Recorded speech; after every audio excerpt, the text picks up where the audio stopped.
नमस्ते बच्चों, आज फिर मैं महत्वपूर्ण प्रश्नों के साथ आपको ये प्रश्न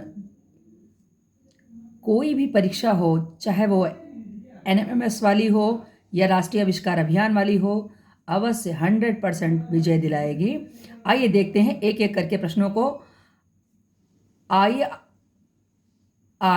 ISRO इसरो का पूरा नाम बताइए। इसरो का पूरा नाम भारतीय अंतरिक्ष अनुसंधान संस्थान है।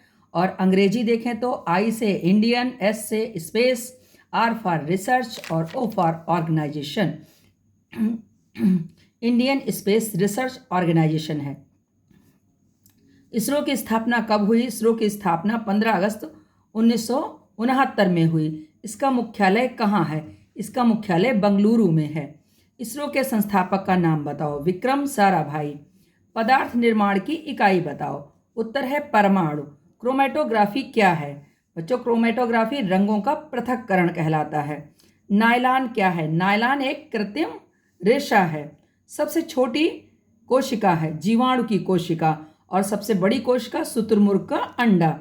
वनस्पति विज्ञान, जंतु विज्ञान, द्विनाम पद्धति वर्गीकरण के जन्मदाता बताइए। अब देखिए, वनस्पति विज्ञान के जन्मदाता थियोफेस्टस, जंतु विज्ञान के अरस्तु, वर्गीकरण का जनक किसको कहते हैं? कैरोलस लीनियस को। प्रश्न नंबर 10 है, आलू, अदरक, अरबी, हल्दी, लहसुन क्या हैं? ये सभी बच्चों भूमिगत तनों का रूपांतरण है।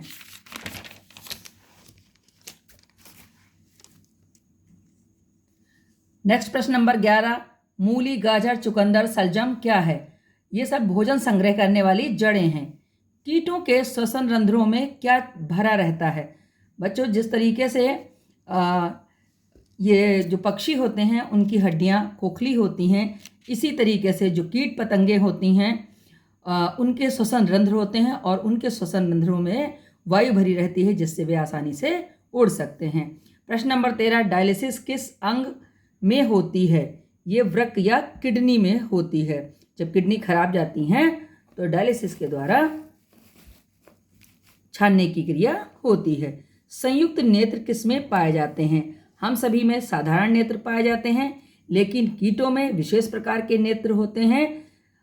उन नेत्रों को हम संयुक्त नेत्र कहते हैं, जैसे मक्खी। नेत्रदान में नेत्र के किस भाग का प्रत्यारोपण किया जाता है? बच्चों, इसका सरल बहुत ही आसान उत्तर है पुतली। विश्व शौचालय दिवस कब मनाते हैं? ये बहुत बार पूछा गया है। 19 नवंबर। अब आ जाइए, देखिए, लाल दवा, खाने का सोडा, फिटकरी का सूत्र लिखिए। लाल दवा का सूत्र है KMnO4, पोटेशियम परमैंगनेट। खाने वाला सोडा सोडियम बाइकार्बोनेट। सिरका एसिटिक एसिड। फिटकरी K2SO4 Al2SO4 का होल थ्राइस .24H2O। खाए जाने वाले अम्ल कहलाते हैं। खाए जाने वाले अम्ल दुर्बल अम्ल खाए जाते हैं, और ये हमारे खाद्य पदार्थों में पाए जाते हैं, यानी खाने की वस्तुओं में पाए जाते हैं, जैसे जो खट्टा आंवला है, नींबू है, सिरका है, दही है, इनमें पाए जाते हैं, और ये सब दुर्बल अम्ल कहलाते हैं। जैसे अब देखिए, नींबू में पाए जाने वाला अम्ल साइट्रिक अम्ल, सिरके में पाए जाने वाला अम्ल एसिटिक एसिड, दही में लैक्टिक अम्ल, इंग्लिश में एसिड कहते हैं, हिंदी में अम्ल कहते हैं। इमली या कच्चे आम में टार्टेरिक अम्ल पाया जाता है।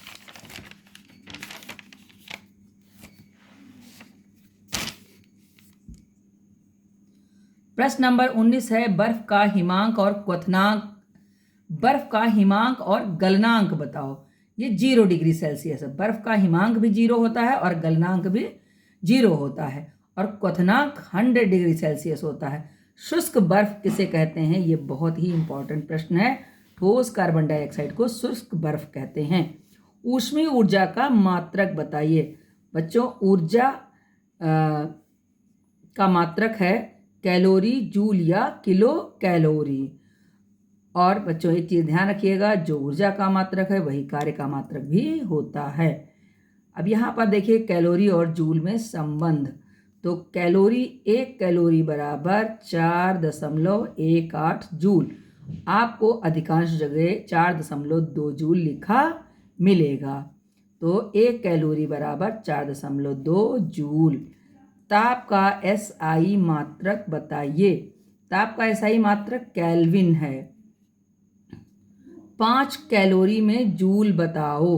अब आपने देखा कि 1 कैलोरी में 4.2 जूल होते हैं, तो 5 में कितने होंगे? हम 4.2 को 5 से गुणा करेंगे, उत्तर आ जाएगा 21.0 जूल।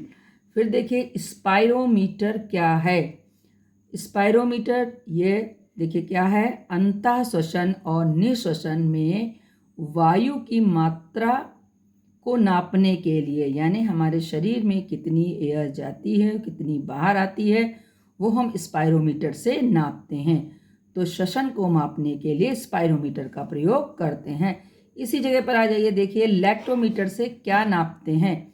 ये दूध की शुद्धता को नापते हैं। याद रखने के लिए बहुत ही आसान है। दूध में लैक्टिक अम्ल पाया जाता है और उसको मापने के लिए लैक्टोमीटर का प्रयोग किया जाता है। रुधिर वर्ग की खोज किसने की? रुधिर वर्ग की खोज कार्ल लैंडस्टीनर ने की। फिर आ जाइए, फुफ्फुस धमनी में कैसा रक्त बहता है? वैसे तो बच्चों धमनियों में शुद्ध रक्त बहता है, लेकिन अगर फुफ्फुस नाम आगे जुड़ा हो तो उसमें अशुद्ध रक्त बहता है। अशुद्ध रक्त का मतलब कार्बन डाइऑक्साइड युक्त, ये एक अपवाद है। इसी तरीके से फुफ्फुस सिरा में जो बहेगा रक्त वो शुद्ध रक्त होगा। तो इस तरह से आपने बहुत ही आज महत्वपूर्ण प्रश्नों को देखा। मिलते हैं अब अगले पाठ में।